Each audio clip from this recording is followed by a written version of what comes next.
All right, welcome everybody to this week's Showrunner Huddle. This is one of our public Showrunner Huddles, so everyone is free and encouraged to be here to ask questions, and we will stay here for up to an hour answering as many questions about podcasting as you all have. With that, I'll bring in my co-host, Mr. Johnny Nasser, as he takes a big gulp of something. Water. Water, very nice. I had to make sure that I got water ahead of time. Okay, so here's my first question for you. When you are recording, do you always have some kind of beverage by your side? Yeah, I drink a lot of water. I do too. Which I don't actually stop doing when I'm on video, and it might be off-putting to some people. No, I do it too, and I have this ginormous okay, cup. because I was on one of those virtual summits yesterday too, and I realized I drank like a whole pint glass of water like during it. I guess because I'm always doing, because I just ask a question, the person talks, and I just like to drink water in general. So, was this a virtual summit for 1,000 Maniacs? Or no, were you the guest? I was the guest. You were the guest? Yeah, content marketing one about podcasting. So very nice. Yeah, it was cool. Very nice. Yeah, I always have some water, and it actually happened to me. I don't remember what show I was even recording. It was a couple of weeks ago, and I didn't have any water with me, and it was one of those days where I got some kind of like scratchy thing in my throat, and I couldn't get rid of it. So the nice thing on Skype is when you're recording on Skype, it's got the mute button is really, you don't even know how often I mute myself when we're recording the Showrunner, cough or sneeze or whatever. Yeah, but it makes it so easy. You just mute, cough, do whatever you have to do. I've only recently realized the mute, actually. I used to just kind of do it away from the microphone. Yeah. But I have allergies, like in most seasons, it seems it hits me at some point. So yeah. I usually just warn my guests in advance, or I used to, was just like, if you hear me coughing when you're talking, please ignore me. I'll do it away from the microphone. Editor will fix it, but I have to cough. Yeah. Well, and it's funny because I was always terrified of the mute button, just because while I'm recording, I'm terrified of hitting anything, on the off chance that there's a glitch and mute actually means stop recording or, like something like that. But I finally, like one day I just did it. And like during a live recording, I just hit the mute button. I was like, oh, it worked. Okay. So now I'm much more comfortable doing it, but I have to have water there because, sometimes you need that for soothing whatever's going on in your throat. I agree. I fully agree. So anyway, there's a pro tip.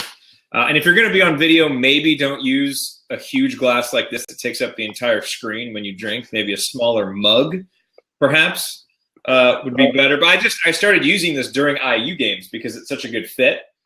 Because it's got the IU logo on it, so I would use it during assembly call episodes, but I've just ended up using it for everything now. All right, so we've got a few questions. Let's dive into these questions. And I actually have a story that I want to tell. We'll get to that whenever we run out of questions. Okay.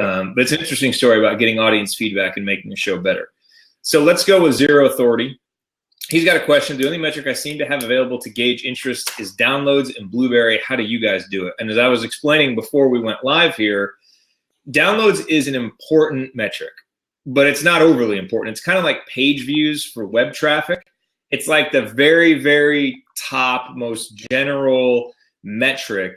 And you need to have quantity, obviously, to get any type of reach. And so it's important. But it's, as Zero Authority seems to understand, it's not the be-all, end-all. And there are many other ways and many other metrics to gauge interest. And so, downloads is number one. So if you know that someone has downloaded the episode, the next thing that you need to know is, did they actually listen to it? Now, unfortunately, from places like iTunes, we can't find that out. So we don't know if someone downloaded it, did they actually listen? We don't know. So what we have to kind of do to gauge listens is go elsewhere to places that do let us know that. So for example, Stitcher will let you know how many people actually listened, and they'll give you some data on how far into it people listened, what the average was. I don't log in very often and look at my Stitcher metrics, even though I know I should. What I do look at are my on-page listens. Now, if you're not getting probably in the thousands of downloads, your on-page listens may not be enough to really be meaningful. But like for an episode of the Assembly Call, if we're getting 1,200 to 1,500 downloads, we'll typically get 100 to 150 listens on the page, something like that. Maybe a little bit less, maybe a little bit more. And I use that as a gauge. How far on average are people listening in? If they're only listening in, 5-6 minutes, I know there's a problem. People aren't engaging with that episode. If on average they're into the 20 minutes to the 25 minutes, then I know, okay, this episode is doing okay at engaging with folks. And so that's another way to kind of go to the next level with it. And then after that, you've really just got to get past actual listener metrics like downloads and average time listened, and really think bigger and think about what is the ultimate goal of your show, right? So if the ultimate goal of your show is to get people onto an email list, that's what really matters, is how many people are getting onto the email list. And so it's a little bit easier to not get caught up in downloads, not get caught up in just on some of the average time spent listening metrics. What do you use, Johnny, when you're trying to gauge how well an episode is done? I use downloads because it's good for my ego, because it's the biggest and number. It's what advertisers look at. I mean, it's all advertisers look for. That's all they want to know. It's all everybody seems to want to know. But otherwise, I'm really old school. I have page views, obviously, through Rainmaker platform, but I don't really look at them. I'm not sure why. I should, but my call to action, so to get onto my newsletter, is only at the very end of my episode. And sometimes I do random book giveaways. So I actually noticed today, as I was recording, that I have like a shelf full of like stacks of the same book, and I'm moving next month. So across the country. So I need to get rid of those. So I'll start doing call to action giveaways where email me, and the first 5 people or 10 people, however many of those books I have. And to me, it's like, well, I don't know if I get a whole bunch of emails that day, then to me, people are listening all the way through. Because I don't think you fast forward just to see what the guy says at the very end of the show if you haven't already listened. And by I the do way, this kind of... I did that recently, following your lead at the assembly call, and we had our book inside the episode, because we priced it at a certain price, and there was kind of a story behind the price. And I said, if you can tell me, why we priced it, email me with your suggestion. First person to email me correctly, I'll send a book. And I did it, A, because we had some extra books to send, and I wanted to promote it, and B, to actually see how many people would respond. And a whole bunch of people did, which, let me know that it was working. Scott's Those are the books. What books? Hack the Entrepreneur. I have that book somewhere. Where's my copy? What's the other one? It's not How Good You Are, it's How Good You Want to Be. Hey, Scott, why don't you email me? What's up, Scott? Scott and I had lunch last week in Dallas. You can email me, Scott. John at Hack the Entrepreneur. I'll send you this right here. Scott has a book himself about event planning. About what? Event planning. Oh, cool. Yeah. So yeah, that's what I do. And I ask for, sometimes I'll just ask for engagement. Like if you don't want to give away books and mail it, because it does get expensive, just literally like ask a question, a really simple question, or just say, hey, drop me an email right now. Or with my show, sometimes I say, if there's an entrepreneur that you'd love to hear on the show, by all means, drop me an email, John at Hack the Entrepreneur, and then I'll get emails. And to me, that's just kind of telling. It's like putting like an Easter egg into your DVD or something. You know what I mean? Like it tells that people are going through the process and they're not just skimming looking for certain things. It's like they're actually engaged in it. I think if I did calls to action, or if I put offers for books or that kind of stuff in there and nobody, then I would start checking out like, well, what's my on page and that kind of stuff. But as that stuff's listening, I mean, I'm lucky in the sense that, I mean, my download numbers are big enough that I have a trust that there's enough people kind of going all the way through. It's hard when it's a low number because you might not have that. But so, I mean, to answer it, it's like the metric that most people use is downloads. There's not a really easy way to go further except for on-page metrics. I would just put stuff into the show, like just literally say things, ask for an email or a tweet, or do giveaways of, like, if you have an ebook or if you have a course or something, give one away for free, like something that doesn't even cost money, but it's digital, you can give.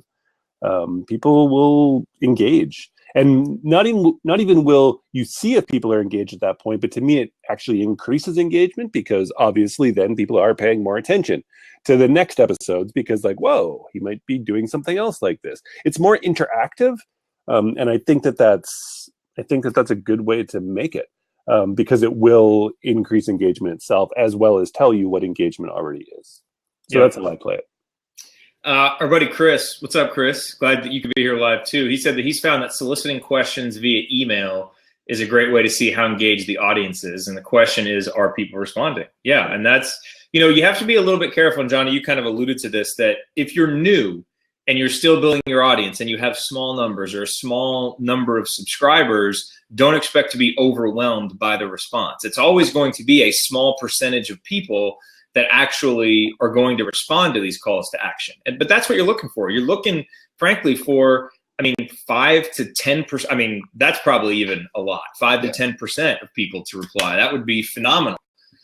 But as you grow, you want to see that level of engagement kind of grow in a commensurate way. So don't get discouraged early on. Early on, you do want to look at downloads because that means people are subscribing. That means that you're getting out there, and that's good. You've just got to grow those numbers and then try as much as possible to engage and then gauge those, whatever those specific methods of engagement are that you have, whether it's asking a question, whether it's getting people onto your email list, whether it's having people follow you on social media and take the conversation there. That's, I think really it's very important as a showrunner, right? You're podcasting for a reason. What is that reason? Well, on a podcast, it's a one-way broadcast, right? I can record my monologue or I have my interview and it goes out to you and that's it.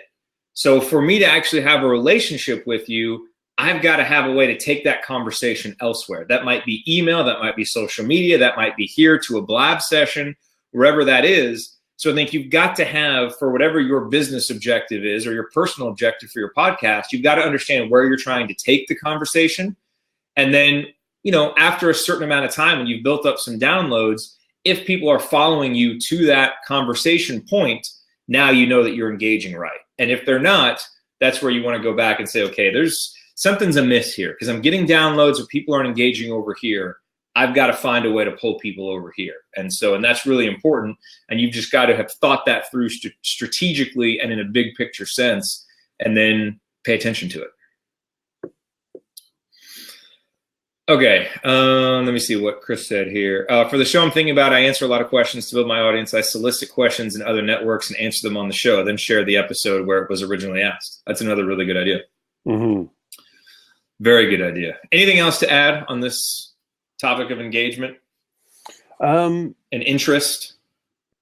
No, I like the ideas. I just, I guess the biggest thing is to emphasize is that you're looking to see what engagement is, and engagement is going to be fairly low, even for people who, I think the most people I've ever had request a book that I randomly offered was, I think there was like 21 people one time.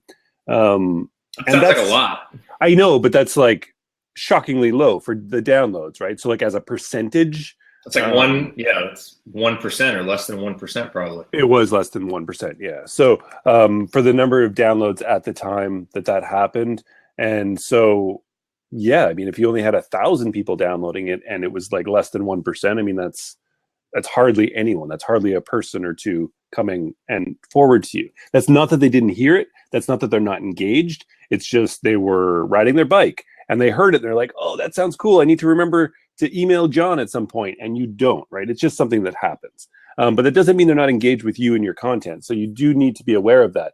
But I think the point to emphasize is it's smart to be thinking about engagement and to be thinking about tracking engagement, but use that opportunity to actually increase engagement by being more engaging and asking for replies. As Chris is saying here, like all kinds of different like ways to ask questions and like respond to me, and then bring those questions back to other episodes and like say the answers and say the replies, and people will hear other listeners. And as we hear more listeners do it, then we don't want to be the first one. Nobody wants to be the first one doing anything. But as we hear more people doing it, then more people will want to do it. So rather than just trying to take it as like a fixed, like this is where my engagement is and is always going to be, just take it as a starting point to actually consciously be trying to always build engagement. Just kind of make your conversations as you're having them on your show. Like even the conversation, like when I do the monologues myself, to me, it's still a conversation. It's me talking to somebody, but I'm talking to them and asking questions, and then I just have to wait for the reply. They can't reply right to me, right? They have to do it some other way through Twitter or Facebook or email. And we need to do that, but I'm always thinking of it in that way. It's not just me blasting content to you. It's really me trying to have a conversation and waiting to wait for you, and then I can bring those things back later. Yeah. So I think it's the best way to do it, and really just think of it not as yourself up on a podium and just like blasting out to people. You know what else is interesting too, especially when we have a new show, we spend a lot of time trying to build engagement. You know, we get 5 subscribers and we're really excited about those first 5. And we have our Twitter account. We're really excited the first few times that someone tweets at us and we're right there to reply. And what ends up happening after a little while, or what can happen if we're not careful, is once we get into the thousands of downloads and people have responded to our calls to action and we're getting engagement, we can fall into a trap. And I'm not saying that you did this, but it's possible to do this where it's like, 20 people responded to my book request. That's it. And we kind of feel jaded, like that's, only 20 people did. I think really good shows and really good showrunners stay excited about that every single time it happens, because it means that real people are engaging. And the one thing with focusing too much on metrics and numbers, especially as the numbers get bigger, is we start to see our audience as more of these big numbers as opposed to individual people. And I know it can be hard to impossible to engage one-on-one with everybody when your show gets bigger, and you don't necessarily have to do that. And people don't necessarily expect that because they know that you're busy and they know you're, if you have a wide audience, they know there's going to be a lot of people trying to contact you. But you really got to try and maintain that kind of small mindset even as your show gets big. And I think that can be a challenge for some folks, but it's just something to think about. As you start looking at gauging metrics, they're small now, but as they grow big, how can you still stay as enthusiastic about, download number 10,000 as you were about download 100? And when you can do that, it'll really keep your show going strong and help you avoid dips and, just those breaks in motivation or excitement that we can all experience. So just a word to the wise. Yeah, it's hard. How do we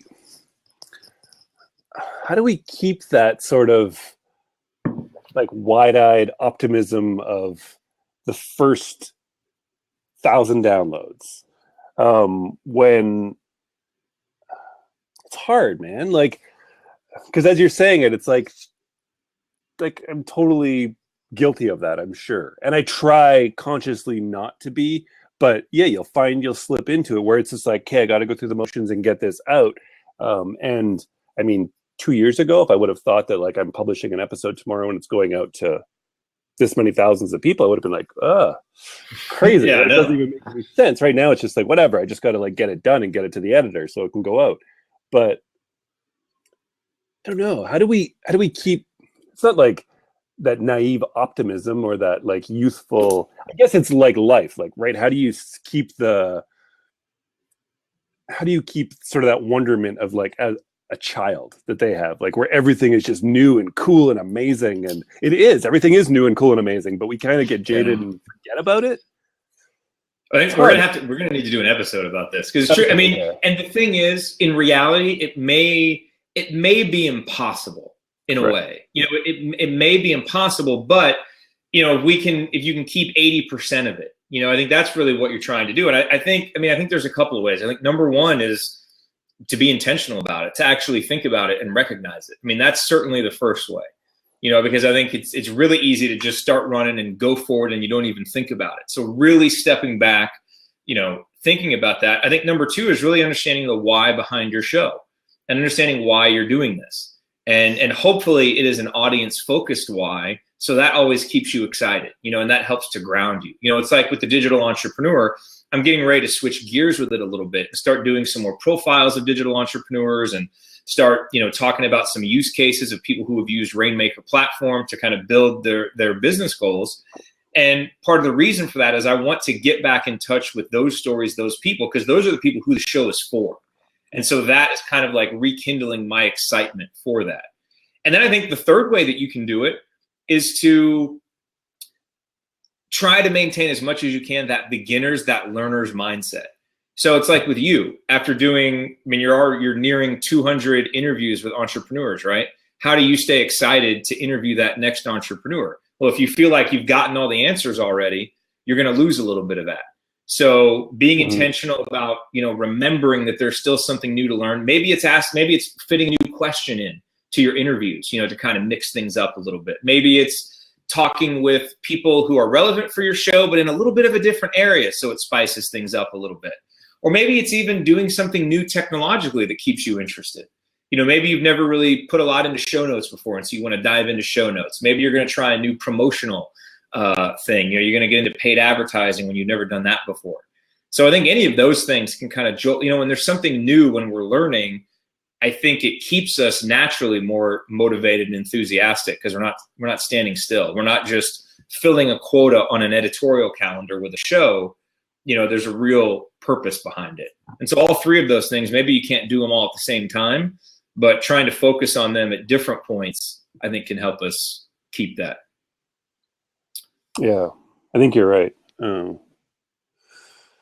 Yeah, it's hard, man. It's cool though. It is cool. It is, and it's universal. I mean, it's something that all showrunners face. Amy says, "Belief in the message. That's the key to our passion. We love the research, the recording, and we can't wait to share it." And that's phenomenal. I mean, it goes back to the 4 central elements of a remarkable show, right? Authenticity, and the first element of authenticity is knowing yourself. And so that's the first thing, really, is having a topic, having a show that you're really genuinely enthusiastic about. It's like really assembly call. Whenever my enthusiasm for it wanes, I can go back to, man, at the end of the day, I love watching a game and then talking about it afterwards. So all the other stuff can frustrate me, but when I get back to just the actual, okay, but I love doing the actual show, and I think about that and it gets me going again. Same thing with, with the showrunner. It's like, okay, yeah, the whole, every single week, man, we got to do another one of these. And, oh, man, what's the topic going to be like? You always go through this, but it's like, okay, I get to talk with, one of my best friends that I've met online, and that's someone I really respect, every week about a topic that I love. Once you get back into that, then there's that enthusiasm, and then and then obviously the focus on the audience and everything else. But yeah, I mean, I think that belief in your message, and not just having a passion for your podcast, but also having a purpose for it. I think when you can do that, that'll help carry you through those darker moments. Yeah. And so, Amy, I think that's totally right. And so maybe I'm actually not misrepresenting, but like thinking about it maybe wrong. So when I think about it, it's not that I don't have excitement for it, because I do. I have more, I think, than when I started, but I don't. This is just getting into like a therapy session or something, but I hope nobody minds.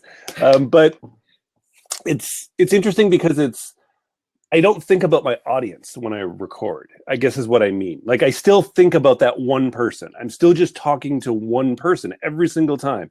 And if you have a question, if you have anything, you can email me. And everything's directed at them. The intro for the guest, I'm trying to tell the person about this guest. At the end, I'm trying to wrap it up for one person. You're out there listening, you're walking, you're whatever you're doing. And so that's, I guess, what I mean. I guess where I think that I felt like 2 years ago when I started that I should have thought about it differently, that I would feel differently sitting down as I just recorded the intro and outro and hack and everything for an episode for Monday, and 15,000 people are going to listen to it. I feel like I should feel differently about that. And maybe the reason why it works is because I'm still just thinking of one person. Does that make sense? Yeah. But I'm not like, now I'm like broadcasting to like a whole bunch of people from this same weird little office that I started in. But now I don't reach 12 people anymore. Now I reach 12 or 15,000, right? But I'm still, you know what I mean? Like, I thought that there would be this elevation of something else that really, I don't think it needs to be. Like, I thought that it should have been more exciting or more, you know what I mean? But I'm still just talking to the same one person. There's just now a whole bunch more of them. Well, I think that's one of the reasons why you're successful is in the different moments that you have as a showrunner, you think about that one person. So when you're recording, you're thinking about the one person, which is great. When you get an email response from somebody, you're thinking about that one person, which is great. When you're connecting with someone on social media, and I guess that's what I was going back to is, instead of thinking about it as, oh, only 20 people, requested this book. You think about it as 20 individual people requested that book. And I think that's important, because I think we can lose that, and we can start to see our audience as just this big glob of people that we're just kind of talking at, instead of one person that we're talking to and having a conversation with. And I think that can really help you when you're recording, to think about the one person and to not get caught up in the 15,000 downloads and all of that stuff. I don't. But I kind of feel like I should have, or something. You know what I mean? Like, it almost feels like I should feel differently, like, because I'm now broadcasting to more people, but I'm not. I'm still just, it's individuals. There's no, like, it's not being broadcast in a room full of 1,000 people. It's literally just a bunch of people with headphones walking around listening to it. So it's still the same one-on-one. So that, I guess that's why I feel the same, but I feel like it's been elevated to like a media platform from like a dude in his basement starting a podcast that it was, who had never interviewed somebody before, which it was 2 years ago. And so I don't feel differently about it, but the platform has become different, but at the same time, not. I guess that's why I feel weird about it. 'Cause I feel like I'm not, like, I haven't like gotten 15,000 times more like into it and involved. But I mean, you know what I mean? I guess that's the problem. I guess that's why I feel like I'm not keeping up with it, but I am. I'm doing the same thing over and over, and I'm getting better at doing what I do, but I'm still just doing it for that one person who's listening. Well, you have a natural humility, and I think that natural humility is why your show has been so successful, because their humility isn't always something that we associate with entrepreneurship. And I think that's always been something that has really come through in your show as the host. So it's natural, I think, that you would kind of feel like that, because the way that you're feeling is kind of I mean, it's not that you don't have pride in your show. You're not proud of it. You're not confident in it, excited about everything that you've achieved, but there's still that certain humility that, hey, you're still just talking to one person. Yeah. Cool. And that's important. That is important. Okay, so let me scroll back up here, because there was another question from CK Stull. He asked, do you have any tips for getting rid of background noise? I live in Florida, and turning off the AC is not an option, but Audacity doesn't remove all the sound. What to do? You want to answer? Because we have dealt with this a lot, and we have some episodes about this. It's dependent on your microphone. So like a condensing microphone, I believe, will pick up all the other sounds, right? And a non-condensing? Or is that backwards? I don't remember. This is where our lack of technical skills. Yes. So this is the PR40. Yeah, PR40, which I don't have on right now, even though I'm talking. No, I don't have on either. But this is, so this is the dynamic cardioid. So like a blue, like the snowball or snowflake or whatever, is a condensing microphone, and it picks up everything, like everything around you. So if you are in any way in noisy places, then you should invest in, it doesn't have to be this one because it's like $300, but there are lots of dynamic microphones out there. And dynamic means that it really just, as soon as you get back here, it barely hears you.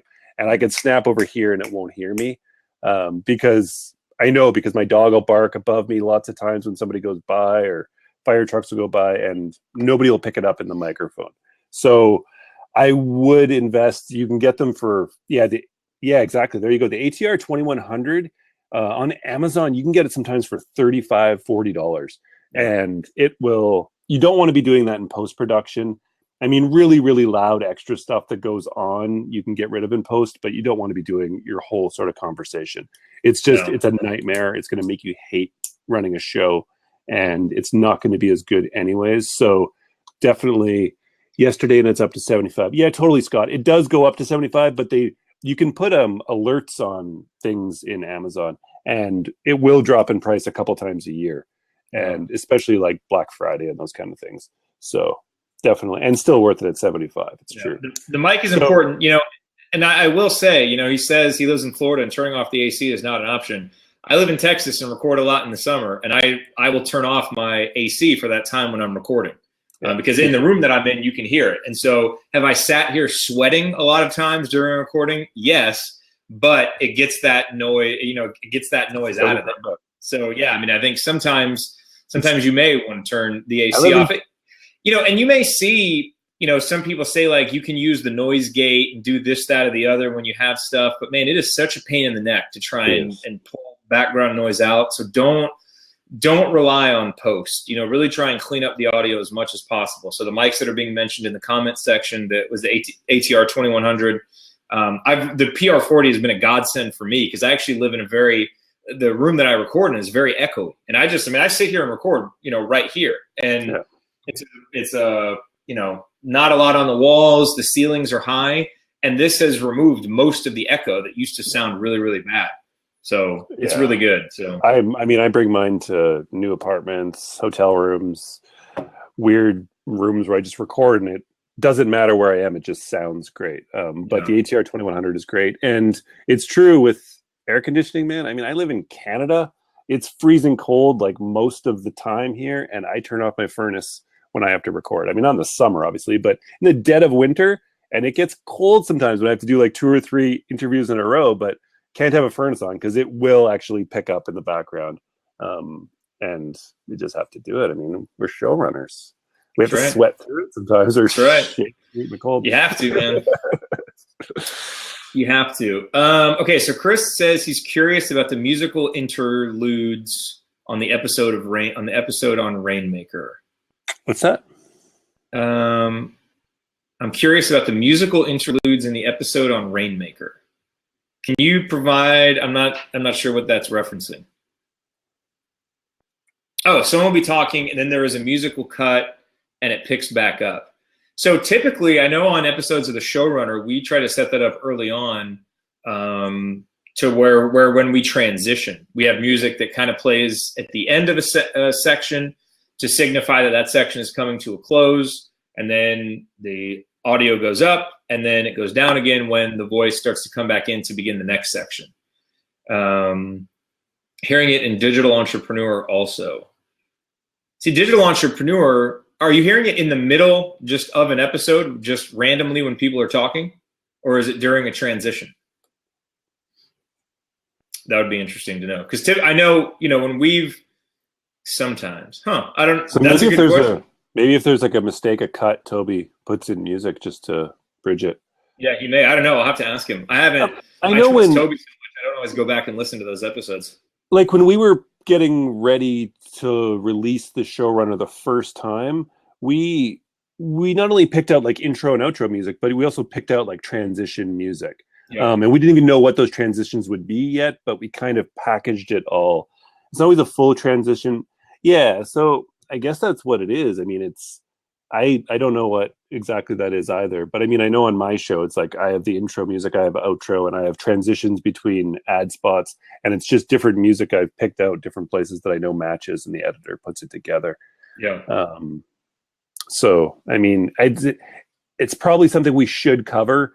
I think we only covered before was really intro and outro music. But now as podcasting is developing and evolving, right, it is getting more sort of progressive in that way, where we should probably get into sort of transition.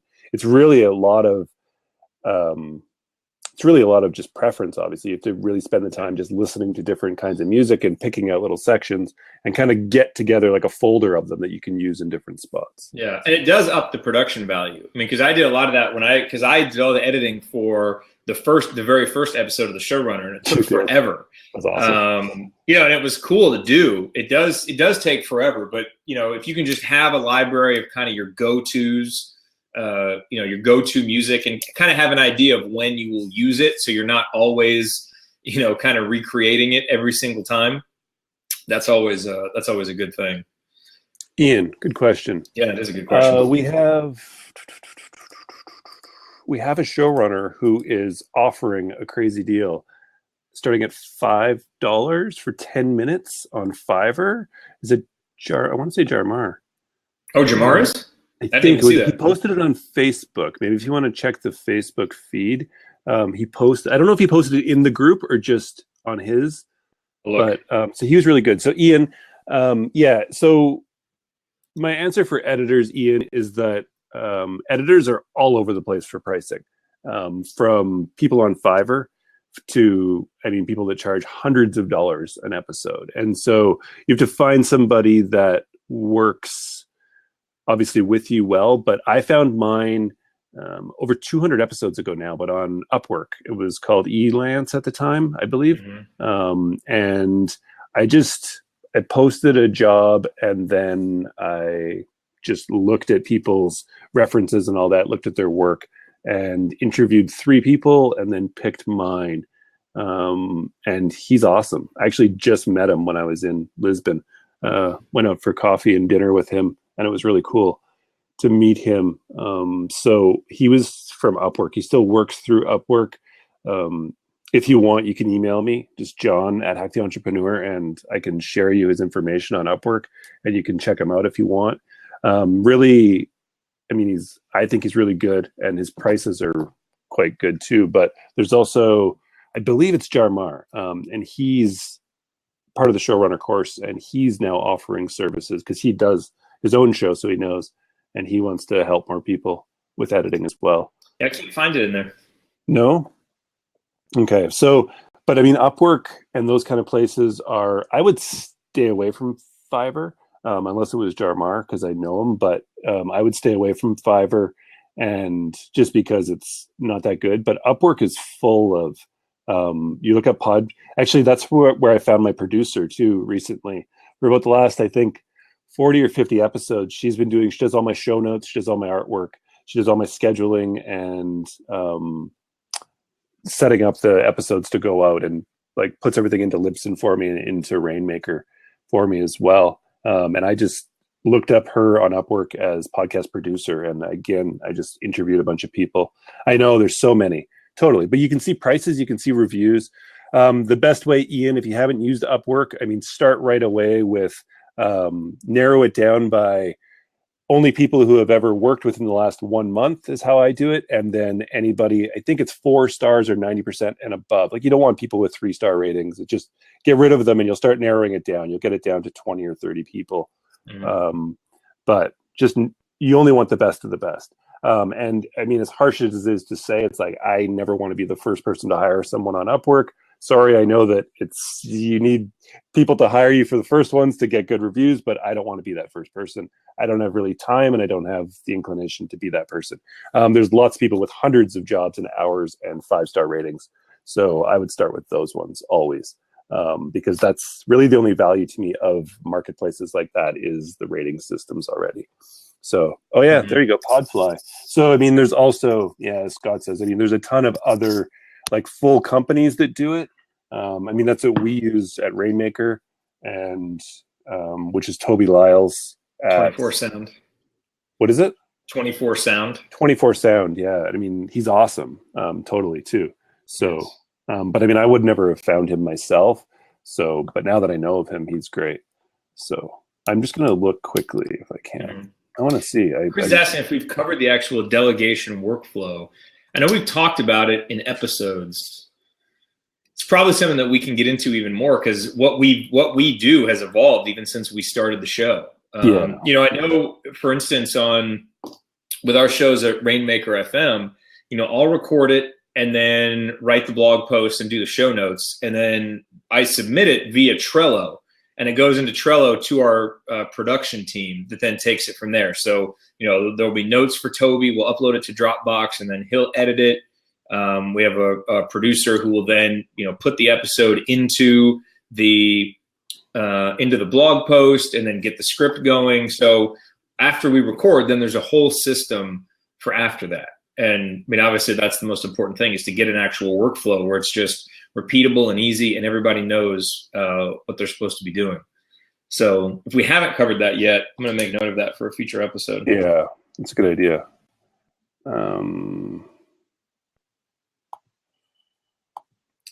That would be good. That would be good.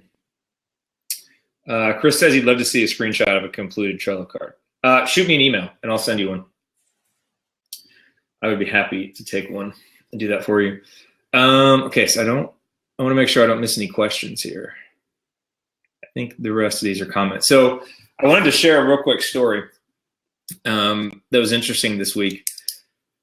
And hopefully the lesson that you get from this story is, number one, the importance of trusting your instincts, and number two, the importance of actually listening to your audience. So On Podcast on the Brink is another podcast that I do about Indiana basketball, and it tends to be just interviews. So me and the guy who runs Inside the Hall, where Podcast on the Brink is published, Alex Bozich, sometimes it'll just be me and him, and I'll interview him, or we'll bring guests on.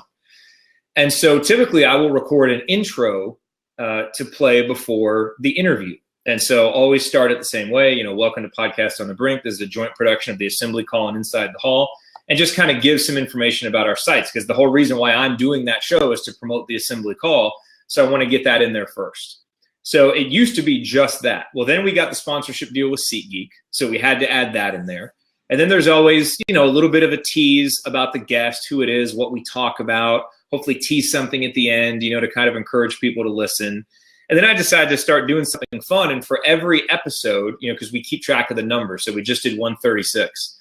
And so for every episode, I'll try and find some number that correlates to something in the history of IU basketball. So it's like, well, this is episode number 125. We dedicate this episode to the 125 block shots that Allen Henderson had in 2010. And this is why this is important, blah, blah. Well, as you can see, that intro, like this story, started to kind of go on and become a little bit long. And it would sometimes end up being 6-7 minutes before I would actually get to the episode, especially with the ads in there. And so, after about 4 or 5 weeks of doing that, I started to think, man, this feels long. Sometimes when you're talking and it's just you and you just feel like it's going on a little bit too long. You know what I mean? I feel like Tim Ferriss doing an intro. Right, exactly. And it's just like, but some people had commented that they like the little history moments, and obviously we have to keep the ad read in there and stuff. And I'm like, well, I don't, there's just not a whole lot of slack here to cut out. But I couldn't shake this nagging feeling. There were probably people who felt like I did it. This was too long, and they weren't necessarily saying anything because they're nice, and a lot of times people aren't, but they may just skip ahead, or, they may be harboring this ill will because you've done this. And so anyway, so I went into the forum and Inside the Hall and just opened up a forum thread, and I was like, hey, I'm curious what you guys think of the show. And, I have a specific question about the intro. Is it too long? Do you enjoy it? Do you listen to it? Please be candid. Let me know what you're thinking, because I'm considering shaking it up a little bit. And I got a whole bunch of responses from people. They were all really, really nice. Hey, we love, the show. It's great.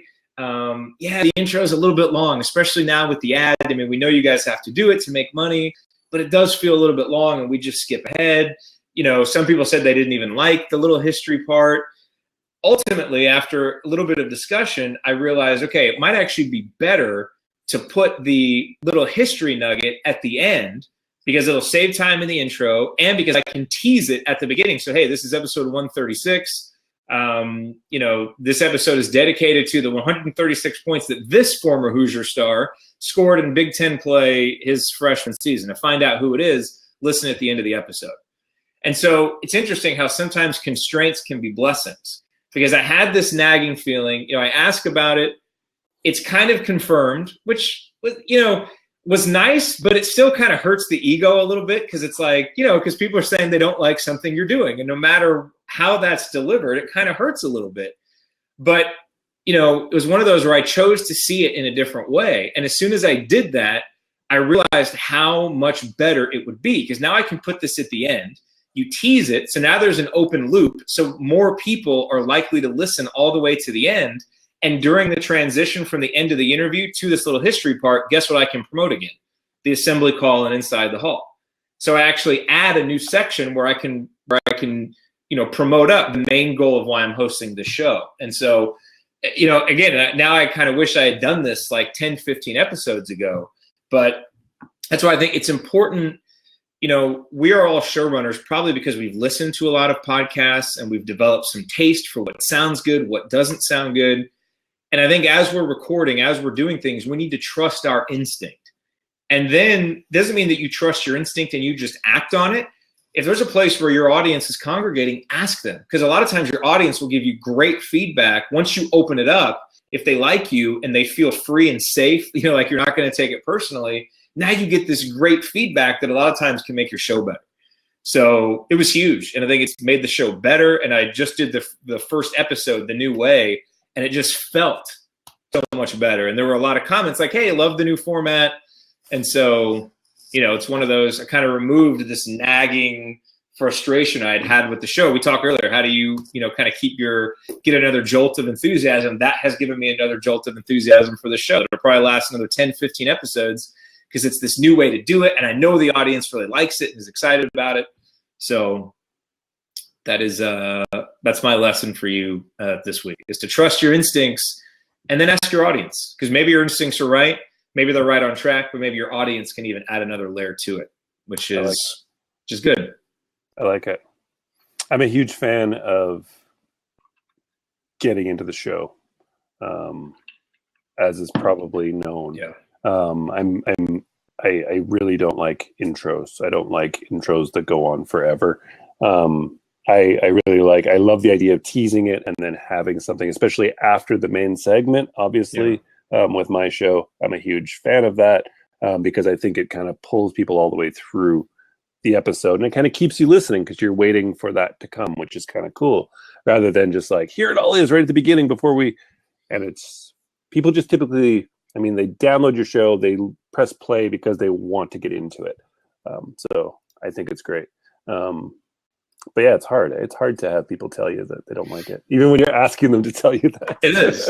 It is. I know. It's weird because I went in there and I posted the forum thread and I'm like, okay, I'm really excited to get this feedback. And then I start reading the feedback and I'm like, ow.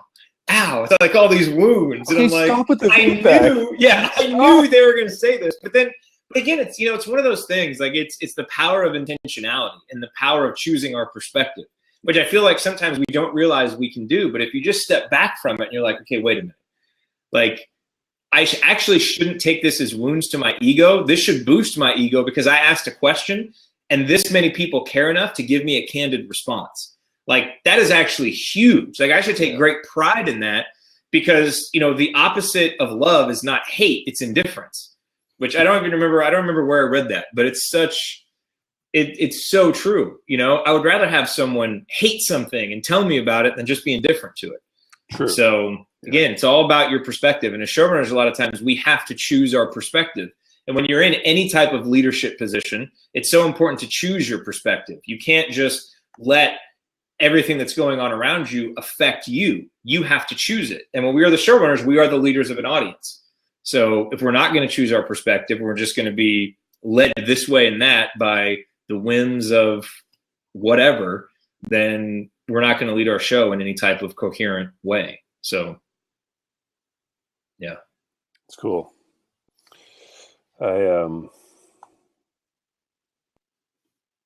We've got about 10, 12 more minutes. If anybody else has questions, we'll be happy to answer them. So let me ask you a question. So part of my thinking and kind of reworking how I want to do the digital entrepreneur is being inspired by Hack the Entrepreneur. And I like how you did that. So I want to come up with some questions for the digital entrepreneur. And I'm basically going to be asking questions to people like you. Mm-hmm. This is why I want to have you on the show first, because you're like the perfect person. Not only do you use Rainmaker, but you are a digital entrepreneur. And not everybody will be Rainmaker users, but I do want to have some case studies on there. Mm-hmm. So do you have any ideas for what might be some good questions or some good topics that you think would be good to get into, that if you were listening to the digital entrepreneur, you would like to know from other people like you? Like, what kind of stories would you like to hear? What kind of areas would you like to see explored? That's interesting. Like, who am I the listener? Who's the listener of your show? You would be a listener. I mean, I think the main. Am I just a listener because I know you guys, or am I am I the audience? I mean, you're someone who has built an audience, and now you're looking to monetize that audience with digital goods and services. So you're right smack dab in the target market for that. For the audience. Now, we are certainly targeting potential Rainmaker customers with that audience, but also current Rainmaker customers, because obviously when you have a platform like Rainmaker, people need to know how to get the most out of it, to continue to use it, to continue to be excited about it. So, right. So we're really talking to both folks in there. And so are you looking for how to, like tactics, or I don't know. are you looking for like the mindset game of like being a digital entrepreneur and then having a platform, which is obviously the thing you use to kind of reach those goals? But I think it's a combination of both. What I'm really looking for is content that will be attractive to people like you, right? And so I think there is going to be a mindset portion of it, right? For how did you, it's like with Joanna Penn, like hearing Joanna Penn's story from how she went from, cubicle slave working in this IT consulting company, and then the 5-year very methodical journey that she took to then breaking out on her own. I think that story is important. That story from other people is important for digital entrepreneurs to hear, because too often digital entrepreneurship is sold as this like, quit your job and do this. But for most people who are successful, it's not always a quit your job and do this. It's a work on the side for a couple of years, be very intentional, work hard. Like, it's not get rich quick. It's, work hard and build something up that's sustainable. And so I want to tell those stories, because everybody has a little bit of a different story, and there's a through line between them, but they're different, and different people can relate to the different stories. But then there are also tactics or strategies that those people have then used that have made a big difference in their business. And I want to hit both of those areas. So you need to think about that journey, right? From like working in that job to 5 years later and being Joanna Penn, right? With a platform and products and like renown amongst a certain amount of people. So I wonder if you could like have that's the story, that's the journey. And then if you could like take, I'm trying to draw a map here, and you can't see it, so it doesn't help you, but it's helping me. But like take 3 points or something, or 2 points that tie it back to like the platform in some way. Like, so it's in like a very tactical way, like sort of 3 points in that journey. But so you can tell the story, but at the same time, maybe hit those points of where, so there's probably going to be a starting point. Most people like Joanna Penn and myself didn't start on the platform. Right. We did a bunch of stuff. Like we tried a whole bunch of things. We shiny object, we did all this stuff and none of it worked. Then we started figuring out how we have to say no to projects, and we have to say no to then eventually even plugins and all that kind of stuff that just distracts us from the actual work, which is just, you know what I mean? Like, oh, well, instead of actually creating something, I'll just like put a new theme on and I'll put all these plugins in that I heard are great, but we're not doing anything. We're just distracting ourselves. I can't do that stuff anymore. It's awesome. Yeah. All I can do is the work now. So see, and I don't know, because I'm kind of on the spot, but I would try and get that story. I would try and get that journey and then try and tie it back throughout. And I mean, obviously, like my show, you'd have to have like a couple different points, because you won't always hit all of them for each person, depending on how the conversation goes. But it would be really cool to hear those stories and then tied back to sort of concrete things a couple times throughout, so that people could be like, oh, it's not just like, oh, a great story of success for everyone. Like there's going to be tough points or whatever it would happen to be. It's tough, but you have something really cool there. Chris has some good suggestions too. He's talking about, based on how they use Rainmaker most, how did you build an audience and launch a product? How did you push through the first part where it was tough? If you could tell your prior self one thing to save headaches when you started, what would it be? And those are all great ideas for questions. And that's probably one, again, for the goal of promoting the platform, ask people about the headaches, like you were just talking about, all these, the plugins, and now you can actually do the work, right? Well, hopefully Rainmaker is a solution that helps people do that. And I want it's one of those things where I want the Rainmaker part to come in, kind of subtly, not over the head. But. I would. Yeah. Personally, I would almost take the platform out as much as I could. Make it an interesting show for me. And I'm going to listen to it. I'm going to listen to it over and over and over again. And wow, somehow there's this similarity where these people all run on this platform that is then also the sponsor of your show. Yes. It's a broader audience. I don't want to hear something about how to use like the iPhone from Apple all the time kind of thing. You know what I mean? But if like Yeah. you're interviewing, or Spotify, like how to like get all the features of Spotify. If there was a podcast about that, I would be bored to tears. But if Spotify decided to interview and could somehow send me all my favorite bands, like interviews just of those bands, I would listen to that show all the time. Yeah. And that's what I'm thinking. I probably misspoke. What I meant was like half the guests will be Rainmaker customers, but it'll be kind of telling their story. And that the Rainmaker stuff will come out naturally. And then the other half will be people they don't have to be on Rainmaker, just successful digital entrepreneurs. So I'm going to try and kind of balance it out between the two. But then you're right. I mean, if Rainmaker's already sponsoring it, then that message is going to get through anyway. Yeah, because the less you talk about that, the more you just make it really like in depth about digital entrepreneurship, the more broader audience you'll reach, and then obviously the Rainmaker platform will reach. It's a killer title. You have like the potential to kill it, obviously, because of that. So you're going to go away from just the two people talking? Mm-hmm. I think so. Yeah. I mean, I'm going to kind of take it over now. This probably won't happen until after I get back from, once the baby's here. So but yeah, 2 years from now or so. Yeah, exactly. And, we'll probably do like some bonus episodes, or Brian comes in when he has something he wants to say, or, something like that. But I think the natural rhythm of the show will become a weekly interview with a digital entrepreneur telling their story, and then with bonuses built in around it. Yeah. So that's cool. It's really cool. I'm excited about it. But yeah, we should definitely. I'd love to talk to you about it further. We're going to do it Monday. Cool. So yeah, cool. Nice. All right. Yeah. So I'm on the spot now. I got to come up with some good questions for you. Yeah. Okay. That's cool. What is the one thing? What is the second thing that you do?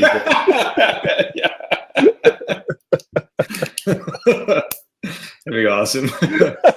Like, I'm gonna do that. I'm gonna do that just as an inside joke. Question, but okay. What a strange question. Okay, I'll skip past the first thing. Okay. That's so funny. That would be awesome. Sweet. Right, well, this has been another fun session. It has. Adios, fellas. Got to run. Thanks for your time. Thanks for being here, Chris. Thank you to everybody for being here, and we will do another one of these. Well, I don't know if we'll do another one in a couple of weeks. Actually, we'll have to see. We may take a little bit of a break. Yeah.